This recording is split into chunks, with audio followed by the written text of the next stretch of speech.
Hey, FlimsyLunchTray here, and welcome to our Monday edition video here in World of Warships. And to start off here, looking and studying the screen is always one of the best things you can do before the battle starts.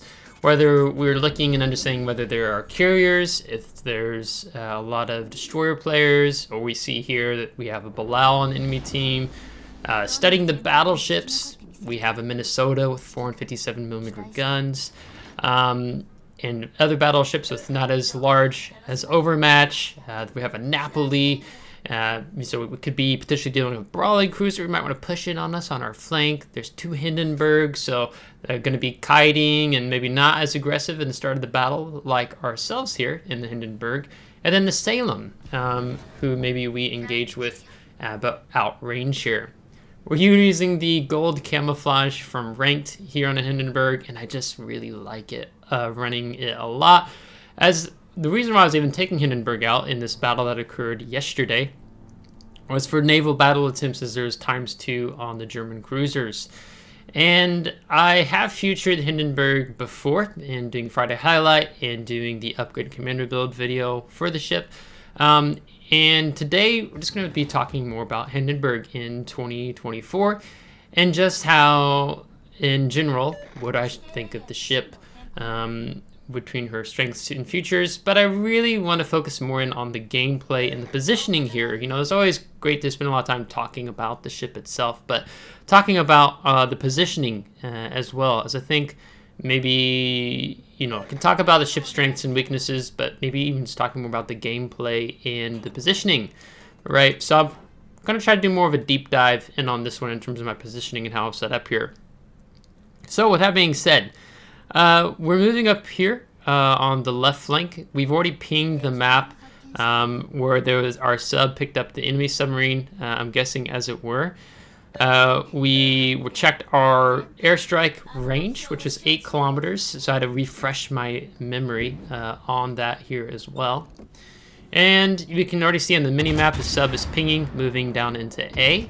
But there's also Harugumo up over here. You know, if we can get his hit points down just a little bit more, that would just be really good for us, as we already are throwing out some ASW airstrikes on the sub if he's pushing up. Not entirely sure. And here we see we have the Salem. So the Salem is taking a bow-in position here off the island. It's a good position for someone like him. And so we want to be able to get some shots off on him. Granted, I really want to turn out and left away here, but there's some battleships there in the back, and I'm afraid of them lobbing shells over the island, while simultaneously also being fearful of the Salem getting some nice AP salvos in on us with his nice 2 and 3mm guns, which we also have 2 and 3mm guns. So I decided to go ahead and do a Notzer move here, and strategically grounding myself on the island versus taking that more dangerous turn out, as it maybe, you know, I still fear Montana's 406s. So here we see the sub is moving into the cap, pinging around, so we're going to keep utilizing our SW strikes. We're actually going to be using a lot, even though we don't get a lot of hits in this match. Anything to help us get and maybe an edge on taking down some of the hit points off the enemy sub here. And our goal is here, we're going to reverse out, and we're going to get some shots here on the super ship, the Super Petropavlovsk. I don't actually know how to pronounce that ship. But I also have to be mindful here because we were spotted by the spotter plane of the Montana. So I'm really not going to stay here broadside too long, because I do still respect the Super Petrov's guns here. So we're going to just go ahead and accelerate and get the island between us, which should mean we go dark here. As our sub player is playing a bit aggro, I'm not really sure how he's going to fare here. Now I want to move up and see if I can pick on the Salem here. But our sub, I'm guessing it is, picks up the enemy sub. So we're going to go ahead and move out from the island here. And so part of my strategy here is this: when I fire, I am going to be detected by that enemy Salem. And I'm hoping it's going to take the bait. I'm kind of making myself broadside, looking good to the Salem, and hoping that he'll engage on me. And if not, we have our Shimakaze player who's pushing into A, and he's going to spot the Salem for me. So I'm waiting. You can see I'm looking. I go ahead and take a shot thinking maybe he's still sitting there. He's not. he's reversing back. He wants to get back behind the corner of the island as we lose Arbelau and Schlieffen. So I can sit here and looking over our shoulder, we're paying attention to the battleships and other cruisers back there on the DC line. But now we're going to be able to engage in the Salem. And actually I can do a leg up on the Salem here. If it's not a range mod Salem, I think it's stock, it's 15.8 kilometer. I want to go ahead and accelerate away here and actually get him outside, get outside of his main battery range while I can still punish the Salem. Now I'll go ahead and decide to DCP here. The sub has pinged me and fired some torps around the corner, and I should be able to have the corner of that island between myself to prevent any further pings from the submarine, which would be great for us if so. And now we're outside of the range of the enemy Salem. He can't actually land any shots on us. Now I'm getting some missed salvos here because he's I keep expecting him to kind of turn maybe more back in behind the island, which he should be doing now. So we missed a few salvos there as our Iowa player takes out the enemy Montana. So it makes it more easier for me now when I'm paying attention to the mini-map as the Minnesota gets detonated to be able to push, because our team has evaporated on the 7, 8, 9 lines, so we need to make ourselves a little bit more known here on the 2, 3 line as Hindenburg takes out our Clausewitz. And in the meantime, we're going to use our spotter plane to get some shots in on that enemy Alsace as we push up here. Now, when you're utilizing these 2.3mm guns, these 12 2.3mm guns, it's good to not put yourself right up against an island, so you can still lob shells over it at targets that are a bit more distance, if you will. Now here, there's a decision I can make. Either A, I can push up here, or maybe I'm like, maybe I need to try to support more of my team down to the south, since the map control is kind of shifting around from a north-south to more of a east-west perspective. But I decide it's best for me to go ahead and push up. One is I want to help our Shimakaze here, who's calling out the enemy Salem to be focused as I switch to AP, thinking he might still sit there broadside, but he's smart. He's angling away, so no damage, just a lot of ricochets on that salvo. But I need to get rid of that 8.5 kilometer radar for the Shimakaze, make his life a little bit more easier, as he's been kind of hunting and fishing the sub. As you can see, the sub's been spotted again. So we do want to be able to try to help out our destroyer player. So we're going to drop some depth charges here. Now the sub does have a good turning circle radius, so we'll have to see if he actually escapes relatively well and gets away from that. Now when we're moving up here, repositioning here, the Hindenburg player is actually playing Hindenburg as Hindenburg should be played. He's just set up in a kiting position. He's going to be doing a lot of accelerating, reversing, sitting still, making it difficult for for my teammates to land shots on him. So Hindenburg plays fantastic in the sense of being able to have enemy ships push into you. That's really where she shines, and her damage output just goes up incredibly. So we're having to take more of the pushing in role here, as our Sevastopol and our Iowa player, they're not falling for the gimmick of just full-on run out against them, which is great. This is kind of a strong position for us where I can utilize the Iowa and Sevastopol's spotting, as well as a bit of the Shimakaze spotting, to be able to just sit here, and we're not putting ourselves at risk. And I'm going to keep dropping some ASW strikes, fishing for the sub player. Not entirely sure where he's gone. In the meantime, our Shimakaze player is disengaged, and he's safely just going into the very edge of Bravo to try to take that cap. And I decide, let's go ahead and turn over, see if we can get some guns on target to help him. But that one enemy cruise Napoli goes dark, but then he dies to our friendly Jean Bar. It's great. So that takes pressure off of Shimakaze. He can flip back into the cap. Now I know Sevastopol's using his hydro, but I decide I want to go ahead and use my hydro here, just because I still don't know if the sub's just sitting up here looking to get some torpedoes on us or not. But I am going to go ahead and move up here. Now, do you need to be mindful that there have been 2 enemy ships on the D line in the 5 and 6 squares that have not been spotted yet. So it is likely that they could be somewhere up here, coming out from that island there at D4, 5 line. So we do to be mindful of that, but I want to be able to move up here and take some pressure off my teammates because I still have a large amount of hit points to be used. And I dropped Torps there actually for the sub, who's actually still sitting in there, when the enemy Alsace appears. So we're going to take a little bit of a chunk salvo there, and you can see we were detected 5 enemy ships were aiming at us. So we're actually going to go ahead and set up in that kiting position. We wanted to move out a little bit, get more of our guns on target here, as we're still going to keep fishing for that sub, throw out some Torps, try to prevent him from, you know, trying to push in on us as an example. But now, since the enemy's Wujing, our friendly Wujing player, excuse me, has moved up, he's going to be a bit more focused. As he's actually, it's kind of nice, he's moving up more that 1-2 line to get a little bit more of a crossfire, perhaps, where they can't just sit angled and have all guns on us. But because he's taking a lot of punishment for that, he's going to go ahead and disengage as he has 2 fires set upon him. Now, Shimakaze is playing smart. He's not playing overly aggressive. He's still having to deal with that Salem there, which has just not been helpful for him, and that Salem is going to ultimately take out our friendly Shimakaze player, which is unfortunate. As we tried to do what we could earlier to help him with that Salem.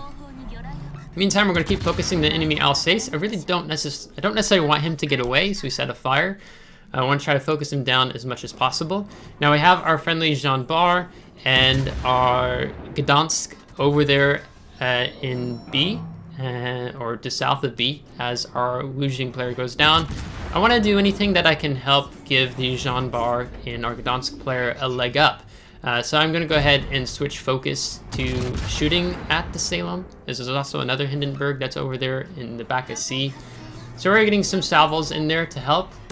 Salem's is my favorite heavy cruiser in World Warships, so I'm well aware of the damage that she can put out, and you know, as much health as Salem can heal back as well. Sevastopol is also paying attention to what's happening in the center of the map and chunks to Salem. So it's great trying to help our teammates out there, as there's nothing pressing here, preventing us from not being able to engage and try to help take down enemy Salem as the Gdansk takes him down with the fire, which is great. But then there's a Hindenburg pushing into our Jean Bar. Meantime, I'm still throwing out some ASW strikes randomly. Maybe we get lucky as the Hindenburg player does take out the Jean Bar, and our Sevastopol player does take out the enemy Super Petro or Novosibirsk. Not entirely sure how to pronounce that. So we're going to move just a little bit more here as we're trying to get some more shots. We're trying to focus on getting that battleship player maybe pushed a little bit more away from our Iowa player. And paying attention to what's happening here in the mini-map and seeing our Gdansk player actually has the enemy Hindenburg pretty low. So we're actually going to pop Spider Plane and try to get some shots in here on the Hindenburg to help our Gdansk player out. Hindenburg has a heal going. Not sure if it's going to be able to keep going or not, but just as our salvos are starting to land, the Gdansk player does take out the enemy Hindenburg player, which is great. But B is still being flipped, so that tells us the submarine player is in Bravo. So I'm going to give my teammates some information here shortly.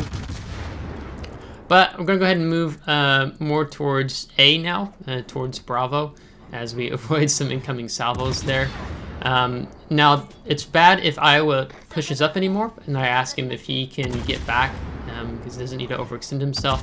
I actually didn't notice, though, just after this, that it is an ELSR player, and they're a really good plan that participates in King of the Seas, so I'm like, okay, he probably knows actually quite well what he's doing here. I just don't want him to get focused down, as I put myself behind an island here, and they're going to only be shooting at the Iowa since I'm not detected. And the Sevastopol player, I'm pretty sure he's staying dark as he moves out across Alpha here, as he wants to be able to exert some pressure on Bravo, as the enemy team does have the points lead, even though we're matched 4-4. I'm also going to let my team know in chat, particularly for the Gdansk and Sevastopol player, that the enemy sub player should be pretty low, as I'm going to turn and begin working on kiting out here, because we did get some additional depth charges after the sub player had gone dark. And we can't see the sub, he's gone dark again, but we're going to be focused on getting some shots here in the Alsace, as a Sevastopol player does take out Bilal. The Iowa was also calling for focus fire on the Alsace, which I acknowledge. So one of the big things we're doing here is we're communicating with our team, which is actually really nice. No one's being salty with each other, and we're exerting some really good teamwork here. And we do have the Alsace burning as well, as we're ticking up over 190,000 damage at this point. So really good game here, as we're going to pick up the Arsonist actually on that enemy Alsace. And now things are really looking in our favor, as our team is flipping Bravo with the Gdansk and the Sevastopol. Sevastopol's being wise, he's not just yellowing out broadside. The Gdansk player is asking for support, as we then pick up the Witherer there off the Hindenburg. And I ask if the team can flip C. So I'm going to communicate in chat here and ask the Gdansk if he can. I mean, we have the control, we have the advantage with 2 caps. If he can cap C, not demanding, just asking, you know, are you able to, can you cap C? So he's going to take the safe route actually, and he's not going to go right on the EF line in C. He's actually going to go sail around the island there. So he's taking a safe option. We can play safe in this. He acknowledges that he's going to go flip C, so I say thank you. And I'm going to push back up here a little bit more towards our Sevastopol player, Iowa player. I don't want to leave Iowa out to dry, nor do I want to leave Sevastopol out to dry. But I do need to be mindful that because of our concealment at 12.6, you know, if an enemy, you know, the battleship was to appear out from behind the island on the 5 line here, you know, I don't want to be full on broadside because he could definitely dev strike us. So we had to play wise here as we move up. And because of that, I decided to go ahead and turn my secondary and AA guns off. I don't want them to be fishing for me with their ASW, like our Sevastopol is using. He's trying to fish out where that Hindenburg, I think it's a Ruging player, might be. So we turn ours off. We don't want them to know where we are. So it's just a little trick up your sleeve you can use when you're trying to figure out where some hidden enemy players might be. We're actually going to use it here. And I just, well done, trying to be affirming, because the Gdansk is pretty safe right now. So I affirmed the positive behavior action he's taken, and so he has said thank you. So we're going to go ahead and use ASW strike here. We're going to be fishing out maybe where this battleship player might be. I don't see anything, Then we get a little glimmer of the AA there off to the left. So I'm going to ping on the map where I think he is, and say, I think roughly in chat, to let our Iowa player know where he might be at. And of course, there he is, just a little bit further to the north than where I pinged. And now enemy Hindenburg has been pushing back in on C, as we pick up the Confederate and the high caliber achievement, finally after 206,000 damage, but just spreading a lot of damage out among the ships we have been firing upon. So we're going to go ahead and reverse out. We're going to keep this island here. It has that nice little low end aspect. So we don't have to reverse completely out. We can actually probably begin to accelerate here. But I'm seeing the Ruging players, he's wanting to turn and disengage away. So not too concerned about being spotted at the moment. So we're going to help our Iowa player take him out.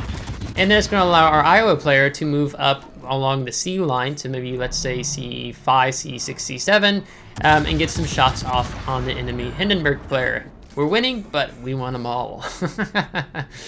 So Ruging DCPs are fire, but with salvo, we are going to pick up our second kill. Sevastopol player is just sitting on the cap. He knows he's in charge. He's the boss. He doesn't have to go running chasing the enemy team. So we have some really good teammates here. You can see even Gdansk player, he's backed off from C, knowing the Hindenburg player probably wanted to prevent him from flipping a cap. So just really good map control. You can even see in how our team's positioned here. So we do compliment them all. They do a really great job here in how they're set up. And you can see this Hindenburg player, I think he's in a decent clan if I remember correctly. He's just rocking the reverse, forward, reverse. So we kind of caught on to his positioning, and there you can see Iowa player takes him out at C4. So that's going to be a victory for us. And in 2024, I think Hindenburg is still a really great, phenomenal ship between her spotter playing. Probably Eye in the Sky would be helpful, so you can use more spotter playing more often. Hydro, torpedoes, you know, she's got the works. So that's going to be 218,000 damage with the Witherer, Confederate, Arsonist, and High Caliber, with 2 destroyed and 15 set on fires, so we can set a decent number of fires. It's great that Hindenburg actually has the air-based ASW. I don't think originally she did, if I recall correctly. Maybe I'm incorrect there, but we're going to top the team. And so you can see we're the good players shine out between the Iowa, Sevastopol, and Gdansk players. So we did compliment them all. I did compliment the Hindenburg player. He did best as he could given the circumstances. 60,000 damage with fires. We did 7k damage with the airstrike. 150,000 with the main battery. Most of that damage being out of these high explosive shells that have excellent quarter pin values versus the 1/5 or 1/6 pin quarter values. So the German HE is phenomenal. It's really good here. I want to affirm that. And over 500,000 credits with premium account. So in 2024, with this kind of breakdown on my positioning in play here, Hindenburg is still an excellent ship. Be interesting to see how things change with some of the sub and CVV work that Wargaming I think is doing over the next update or two. But she is a really great ship angling. She's not meant to be really aggressive and brawling in the first half of the battle unless an opportunity really presents itself. But really where Hindenburg shines is the mid to late game, as you can see, especially as our damage numbers rack up. We have to be as conscious as many enemy ships or battleships that might have opportunities to fire on our broadside, this, that, and the other. But she works well when enemy teams push into her. So that being said, I hope you liked today's video. If you do, give a thumbs up. If you didn't, give a thumbs down. Subscribe if you do want to see more. If you subscribe, thanks so much. I really appreciate it. And as always, thank you to my Patreon supporters. So until next time, take care.